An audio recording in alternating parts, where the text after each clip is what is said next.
এবারে চলে যাচ্ছে বিস্তারিত সংবাদে। আজ ভয়াল ২৮শে অক্টোবর। ২০০৬ সালের এই দিনে রাজধানীতে মহাজোটের সঙ্গে সংঘর্ষে নিহত হয় জামাত ও শিবিরের ৬ নেতাকর্মী।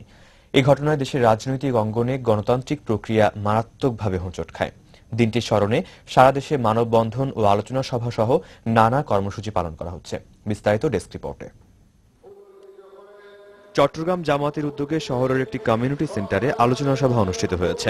মহানগর আমির মাওলানা শামসুল ইসলাম এমপির সভাপতিত্বে এ সভায় বক্তৃতা করেন জাতীয় পার্টির প্রেসিডিয়াম সদস্য জাহাঙ্গীর আলম, ইসলামী ঐক্য জোটের মহানগর সভাপতি আব্দুর রহমান চৌধুরী সহ বিভিন্ন রাজনৈতিক দলের নেতারা।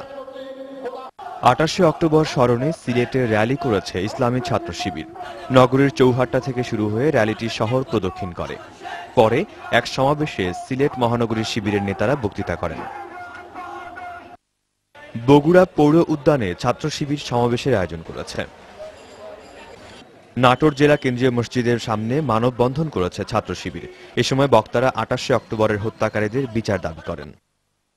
পটুয়াখালী সার্কিট হাউস চত্বরে মানববন্ধন কর্মসূচি পালন করেছে জেলা ছাত্র শিবির।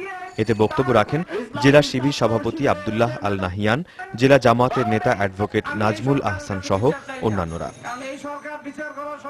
মেহেরপুর জেলা শিবির আয়োজন করে শোক র্যালি ও সমাবেশের। জয়পুরহাট কেন্দ্রীয় মসজিদ প্রাঙ্গণে মানববন্ধন কর্মসূচি পালন করেছে জয়পুরহাট জেলা ইসলামী ছাত্র শিবির। মানববন্ধনে ২৮শে অক্টোবরে নিহত শিবির কর্মী সহ সকল খুনের বিচার দাবি করা হয়। আব্দুল্লাহ আল এহসান, দিগন্ত নিউজ ডেস্ক।